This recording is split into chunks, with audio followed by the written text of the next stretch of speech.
আহ, প্রথমবার দেখলাম কোন রাজ্যের মুখ্যমন্ত্রী এত ভক্তি ভাব দিয়ে কোনো পূজা অনুষ্ঠানে আসছেন।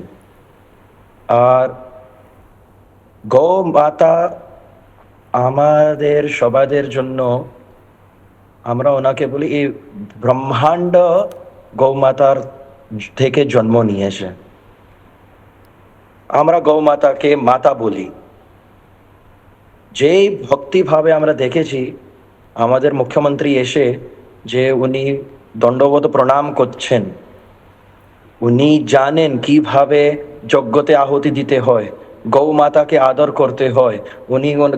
আমি ওনাকে জিজ্ঞাসা করলাম, কেন প্রথমবার আসছে, নতুন গরু ওনার জন্য হতে পারে, ভয় লাগবে মনে? না, কিচ্ছু না।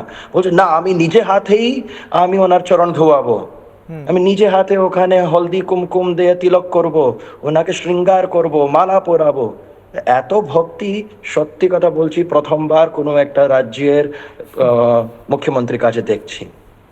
অসাধারণ। মানে আপনি বলছেন মুখ্যমন্ত্রী নিজের হাতে, যেগুলো আপনি বলছেন আপনি এক্সপেক্ট করেছিলেন যে হয়তো তিনি প্রথমবার ভয় পেয়ে যাবেন, কারণ মায়াপুরের গোমাতাদের আমরা দেখেছি যথেষ্ট হেলদি, মানে তারা দেখে প্রথমবার কেউ গেলে ভয় লাগতেই পারে, স্বাভাবিক সেটা। কিন্তু মুখ্যমন্ত্রী তিনি স্বাভাবিকভাবে গেলেন, আদর করলেন, প্রণাম করলেন, চরণ ধুইয়ে দিলেন, কোনো ভয় বা সংকোচ তার মধ্যে ছিল না।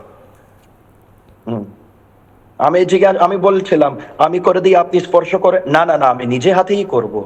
আর একদম সহজ ভাবে, সহজ মানে যদি যেমন প্রতিদিন কার্য এরকম কাজ করছে।